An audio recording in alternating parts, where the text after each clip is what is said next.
Ketika kita masih belajar dulu, ada satu mata kuliah khusus, yaitu Tayarat Fikriyah. Tayarat, aliran-aliran, Fikriyah, pemikiran.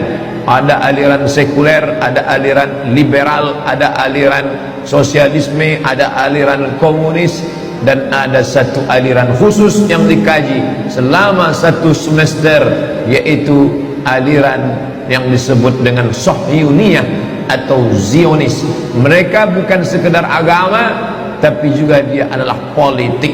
Yahudi agama yang unik, dia agama dan dia juga suku. Nabi Ibrahim punya anak laki-laki bernama Ishak. Nabi Ishak punya anak laki-laki bernama Yaqub. Nabi Yaqub punya anak bernama Yusuf. Yusuf punya saudara kandung bernama Yahuza. Cucu cicit keturunan Yahuza inilah Yahudi yang disebutkan dalam hadis ini.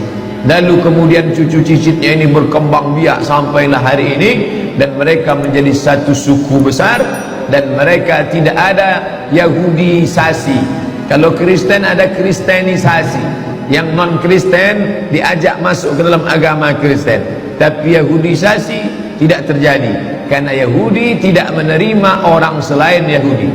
Andai bapaknya Yahudi pun akan dilihat maknya Yahudi atau tidak. Maka ketika negara Israel terbentuk, orang-orang Yahudi dari seluruh dunia pulang kembali, yang mereka sebut sebagai Ardul Mi'ad, tanah yang dijanjikan oleh Tuhan.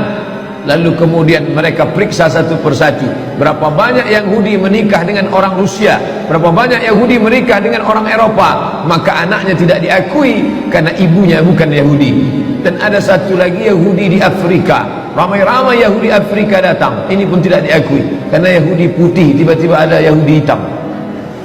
Bapak Ibu yang dimuliakan Allah Subhanahu wa ta'ala. Oleh sebab itu mereka agama sekaligus juga suku. Kalau kita, kamu sukunya apa? Sukunya Melayu, agama Islam. Kamu suku apa? Suku Batak, agama Islam. Kamu suku apa? Suku Minangkabau, agama Islam. Mereka tidak. Suku Yahudi, agama Yahudi.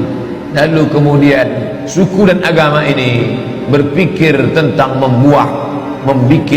menciptakan sebuah negara. Itu berasal dari pikiran Theodor Herzl.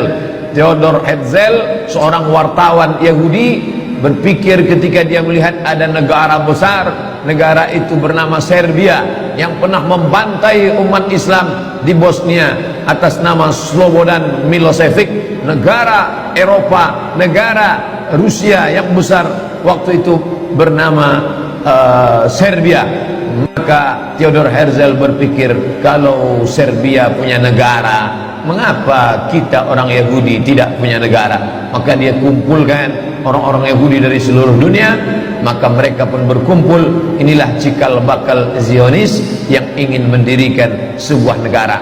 Akhirnya tahun 1946 mereka pun berhasil mendapatkan tanah Palestina. Sebelumnya utusan Theodor Herzl datang menghadap Sultan Abdul Hamid di Turki. Sultan Abdul Hamid, ini ada beribu-ribu keping uang emas, terimalah, kami ingin membeli tanah Palestina. Sultan Abdul Hamid menolak emas-emas itu. Dia katakan Palestina direbut dengan tetesan darah para syuhada. Mereka mati karena Allah Subhanahu wa ta'ala. Aku tidak akan menjual sejengkal pun tanah Palestina kepada kalian. Sakit hati mereka, sampai akhirnya Turki Utsmani ditumbangkan tahun 1924. Berakhirlah khilafah Islamiyah.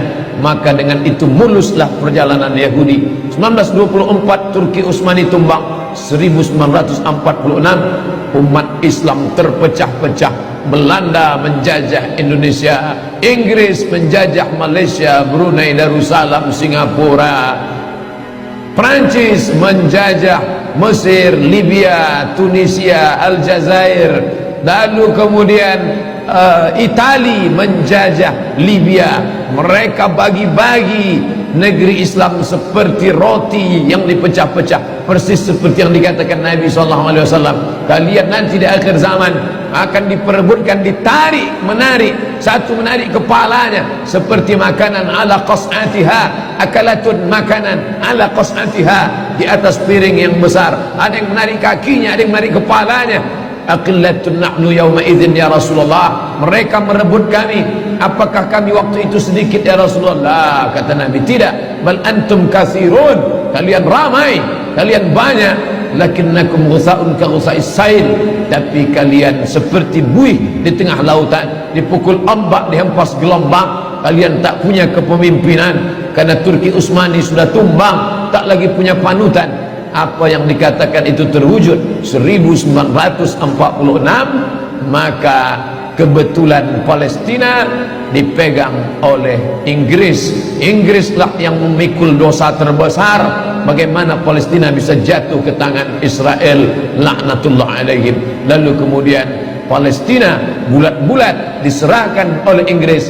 Ini bumi Palestina diberikannya kepada orang-orang Yahudi. Sejak 1946 seluruh Yahudi dunia, Yahudi Rusia, Yahudi Eropa, Yahudi Amerika, Yahudi yang ada di Arab, mereka kembali beramai-ramai ke tanah Palestina. Dan sekarang semua Yahudi yang sudah pulang lebih kurang 5 juta orang. Penduduk Riau 6,5 juta, Yahudi hanya 5 juta saja, tapi mereka menguasai ekonomi, perfilman, hiburan. Anak-anak kita menonton film karton, sinetron, horor, film perang. Siapa yang memproduksinya? Warner Bros.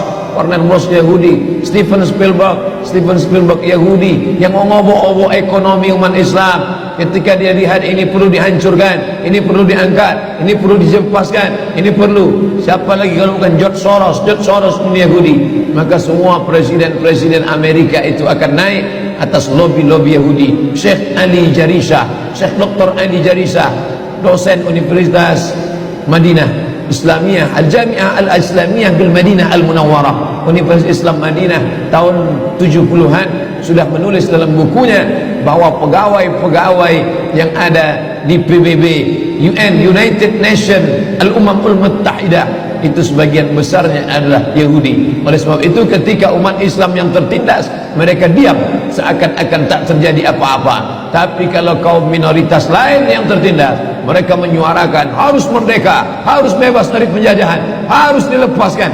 Tapi kalau umat Islam, mereka diam, mereka sepi daripada komentar. Kenapa? Karena tidak ada kepentingan di dalamnya.